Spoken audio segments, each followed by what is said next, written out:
ይህ የምፅዓቱ አዋጅ ነጋሪ አገልግሎት ወቅታዊና ዕለታዊ ወጎችን በማቅረብ ትንታኔ የምንሰጥበት የተለያዩ እንግዶችንም በመጋበዝ የምናቀርብበት መድረክ ነው።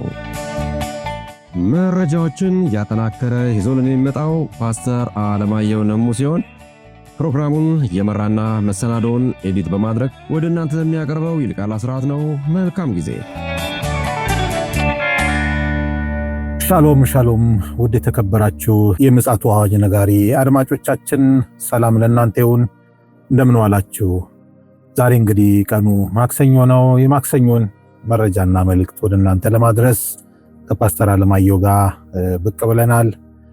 እንግዲህ ዓለማችን ወቅታዊ ጉዳይ ከትላንቱ ዛሬ እየተባባሰ እንዲሁም ደግሞ በጣም ውስብስብ እየሆነ መጥቷልና በተለይም ደግሞ እንደነዚህ አይነት ክስተቶች ወደኛ ሲመጡ በጣም ልንነቃና ልናስተውል የሚገባቸው ጉዳዮች ስለሆኑ መረጃውን በጥሞና እንድትከታተሉ በጌታ ፍቅር እናሳስባለን።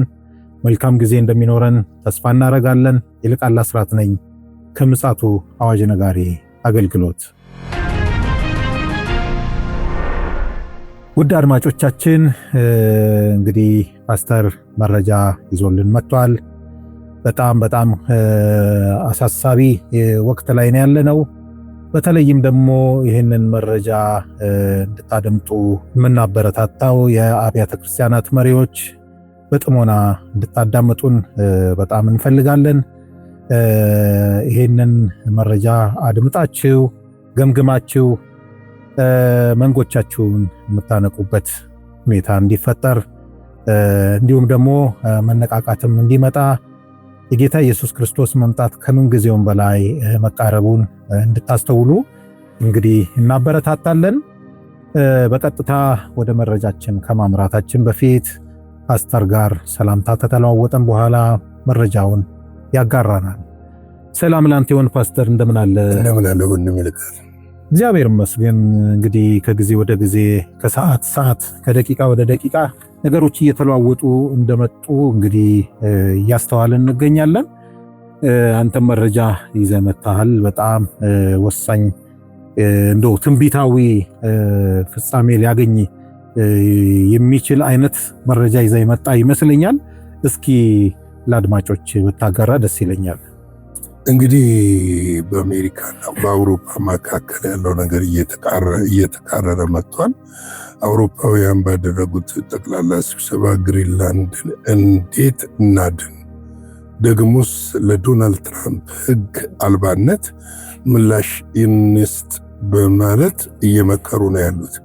እንግዲህ ይህ ስብሰባ ኦፊሻል አይደለም ስለ በቤልጂየም ብራሰልስ እየተካሄደ አይደለም። ኦንላይን እና በተለይም ደግሞ በሜሴጅ ቴክስት እጅግ ምስጢራዊ በሆነ መልኩ እየተደረገ ያለ ስብሰባ እንደሆነ ታውቋል። በተለይም የአውሮፓውያን ትንቅንቅ ማለት ይቻላል ግሪንላንድን ማዳን ብቻ ሳይሆን ከግሪንላንድ ማሻገር አሜሪካ በእነሱ ላይ የምታደርገውን ጫና ለመገላገል የሚመስል ነገርም እንዳለው ለመመልከት ችለናል። እንግዲህ ይሄ ምስጢራዊ የተባለው ስብሰባ አንዱ ዓላማው አሜሪካን ከዚህ ሁኔታ አሁን እየሄደች ካለችበት ሁኔታ እንዴት ነው ማስቆም የምንችለው የሚለውን በዋናነት ያዝ እንጂ ለአሜሪካ የማዕቀብ ምላሽ ለመስጠትም የታቀደበት ስብሰባ ነው። ምላሽ ለመስጠት እንደሚታወቀው የአሜሪካ የጦር ቤዝ ያለው የት ነው? በአብዛኛው ሲባል አውሮፓ ውስጥ ነው ያለው። በተለይ ከሁለተኛው ዓለም ጦርነት በኋላ ይመስለኛል። የአውሮፓ ውስጥ ከፍተኛ የጦር ቤዝ አላት። ከዚሁም ያላት የጦር ቤዝ ምንድነው? ወደ 39 የሚጠጉ የጦር ቤዞች አሏት። እነዚህ የጦር ቤዞች ከነዚህ ደግሞ ከፍተኛውን የሚይዙት ጀርመን ነው። ከጀርመን ቀጥሎ በተለይ በአየር ኃይል ደረጃ ደግሞ ጣሊያን ውስጥ ያለው የአየር ኃይል ነው ከፍተኛ ቤዝ ተብሎ እንትን የሚለው። እንዲህ ያለውን ሁኔታ ለምሳሌ አሁን እነሱ እያሰቡ ያሉት እንግሊዝ ነው አውሮፓውያኖች ከአሜሪካ ጋር የሚደረገውን ወታደራዊና የመረጃ ግንኙነት ማቋረጥ የሚል ነው። ማቋረጥ ማለት ምን ማለት ነው?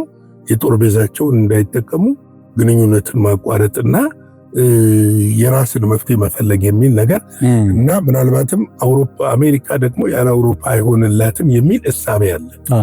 አዎ በእርግጥም ልክ ነው። አሁን ለምሳሌ ስትመለከት በመካከለኛው ምስራቅ የሚደረጉትን ጦርነቶች እንደውም አፍሪካ ጋር ለመምጣት ብዙ ጊዜ የምትጠቀመው የጦር ቤዝ አውሮፓ ላይ ያላትን የጦር ቤዝ ነው። አዎ አሁን የጦር ቤዝ ነው። እነዚህን የጦር ቤዞች በመጠቀም ነው ለምሳሌ ሱሪያ ስደበድብ ያኔ ባግዳድ ላይ ጦርነት በምትከፍትበት ሰዓት፣ ኢራን ላይ በምትከፍትበት ሰዓት፣ እንዲሁ የመን ላይ ጥቃት በምትፈጽምበት ሰዓት ከነዚህ የጦር ቤዝ ድጋፎችም ይደረጋሉ። አንደኛው እያሰቡ ያሉት ምንድነው? ሙሉ ለሙሉ የአሜሪካን የጦር ቤዝ ጋርና መረጃ ከማቀበል ጋር ያለ ግንኙነትን ማስቆም የሚል ነው። እንግዲህ ሌላው ደግሞ በአውሮፓ እዝ ስር ያለውን ከፍተኛ ከመካከለኛው ምስራቅ ወደ አፍሪካ የሚወረወረውት ከዚህ ስፍራ በመሆኑ የተነሳ ከዚህ በኋላ ምንም አይነት ወደ አፍሪካም ሆነ ወደ ማንኛውም እንዳይወረወሩ መከልከል፣ መረጃ መንፈግ የሚል ነው። ሌላው የንግድ ግንኙነትን ማቋረጥ፣ የንግድ ግንኙነትን ማቋረጥና አቅጣጫ መቀየር የሚሉትን እሳቤዎች ይዘው ነው ያሉት።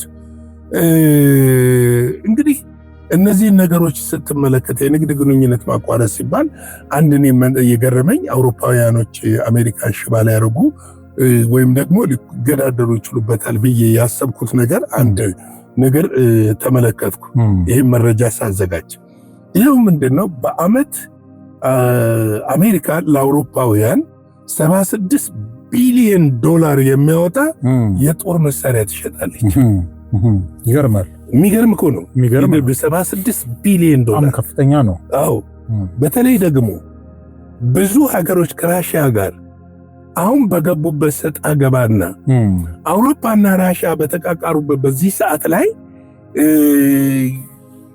ትዕዛዝ ኦርደር የተቀበሉት ወይም ደግሞ ለአውሮፓ ሊሸጡት የተዘጋጁት ከዚህም በላይ ሊሆን ይችላል የሚል ነገር አለ። ሁለተኛው ደግሞ በቅርብ እኛም የዛሬ ዓመት ገደማ ዘግበነዋል። ለኔቶ $800 ቢሊዮን የሚያወጣ መሳሪያ ለማቅረብ የኔቶ ራሱ በአውሮፓ ህብረት አማካይነት ራስን ለመከላከል እና ኔቶን ለማጠናከር የጦር በጀታቸውን ጨምረው፣ ነገር ግን አብዛኛው የጦር መሳሪያ የሚገዛው ከየት ነው? ከአሜሪካ ነው። ሌላው ፋርማቲካል የሆነ እነዚህ መድኃኒቶች፣ የሕክምና ዕቃዎች በአብዛኛው የሚገዙት መጠጦች ምናምን የሚገዙት አሜሪካኖቹ ከአውሮፓ ነው። ይህንን እናቋርጥ የሚል ሐሳብም ቀርቧል። እንግዲህ ይህ ሐሳብ እየቀረበ ቢሆንም ነገር ግን ከዴንማርክ ጎን መቆማቸውን የማይተዉ መሆኑን አስታውቀዋል። ሌላው እንግዲህ ከዚህ ጋር አያይዤ የምነግርህ ነገር ፈረንሳይ ሙሉ ለሙሉ ከዴንማርክ ጋር ቆማ እንደምትዋጋ አስታውቃለች። ይሁን እንጂ አሁን ላይ ወደ ዴንማርክ የገቡ አንዳንድ ወታደሮች በተለይ ጀርመን 13 ወታደሮች መመለሳቸውን ተመልክተናል። ወደ 56 ወታደሮች ናቸው የገቡት የሚባለው። አዎ ግን የሚገርም ነው። ይሄ ባታሊዮን ሳይሆን ምን ሊባል ይችላል? ምንድነው መሰለህ በወታደራዊ አጠራር ለምሳሌ ቅድመ ዝግጅት የሚደረግ ከሆነ የጦር ካምፖችን፣ የጦር ቦታዎችን ለመምረጥ ወታደራዊ ቦታዎችን ለማዘጋጀትና ለሌላ ወታደሮች ምቹ ሁኔታ ለመፍጠር ምንጊዜም የተወሰኑ ወታደሮች ይላካሉ። እነዚህ ወታደሮች ሎጂስቲክ የትጋ ይሆናል በኒሆን የትጋ ይሆናል የሚለውን ሙያተኞች ናቸው። አጥንተው እንትን ያስቀምጣሉ። ከዛ በኋላ ነው ዋናው ጦር የሚሄደው። ይሁን እንጂ ይሄ በእንዲህ እንዳለ ዶናልድ ትራምፕ ግሪንላንድን በተፈለገው መንገድ ከመጠቅለል ወደኋላ እንደማይመለሱ ያሳውቀዋል። የፈረንሳይ እንግዲህ ሙሉ ለሙሉ ከዴንማርክ ጎን ቆማለሁ ማለት፣ በተለይም ደግሞ ስዊድንም እንደዚሁ ከዴንማርክ ጎን ሙሉ ለሙሉ የምንቆም መሆኑ እወቁት ማለታቸው ምናልባትም ቀጠናውን ወደ ለየለት ጦርነት የሚወስድ ይሆናል ተብሎ ተፈርቷል። ግን እዚህ ጋር እኔ አንድ የምመለከተው ነገር ምንድን ነው መሰለ፣ አውሮፓውያኖች በእውነት ችለው ይህንን እርምጃ ይወስዳሉ የሚለውን ነገር ማየት ፈልጋለሁ። ለምን ይወስዳሉ ወይ? እውነት ነው። ምን ምልህ እንደው ፓስተር፣ ይሄ ነገር በጣም በጣም ልንወያይበት የሚገባ ነገር እንደሆነ እንደ መንፈሳዊያን ሰዎች አስተውለን መነጋገር ያለብን ይመስለኛል። እንደው ዝም ብሎ መሬት ላይ የወረደ እውነት ነው ብዬ አላስብም። ይሄ ትክክለኛ የትንቢት ፍጻሜን ለማመላከት የሆነ ክስተት ነው ብዬ ነው ማምነውና እንደው ምን ተረዳ በዚህ አቅጣጫ ላይ? አሁን ላይ እንግዲህ ስትመለከተው ምን መሰለህ፣ ከዴንማርክ ጋር የቆሙት 9 ራሷ ዴንማርክ 10 ሀገሮች ናቸው። እነዚህ 10 ሀገሮች ደግሞ ራዕይ 13 ላይ ሄደህ ስትመለከት በደንብ ይገልጣል። በማንበብ ገጹ ማብራራት ከጊዜ አንፃር አድማጮች ያንን ማየት ይችላሉ። እና 7ቱ ቀንድ 10ሩ ራሶች የሚለውን በደንብ እየመጣ ስትመጣ እያነበብከው ስትመጣ እዛ ጋር በግልጽ የሚናገር ነው። ፍጥረት ሁሉ ህዝብ ሁሉ ለእሱ እንደሚሰግድ፣ ለዘንዶው እንደሚሰግድ፣ አሸናፊ እንደሆነ እንደሚያውጁ ማት ነገር ይናገራል። በተለይ እነዚህ ስለ እንስሳት አሁን ላይ ድምፅ እያሰሙ ያሉት ሀገሮች እነዚህ 9 ሀገሮች ናቸው። ከዴንማርክ ጋር 7 ሀገሮች ናቸው። የነዚህ ሀገር ተነጥሎ መውጣት ደግሞ በእርግጥ የአውሮፓ ዋና ዋና ሀገሮች ናቸው። ቀላል የሚባሉ ሀገሮች አይደሉም።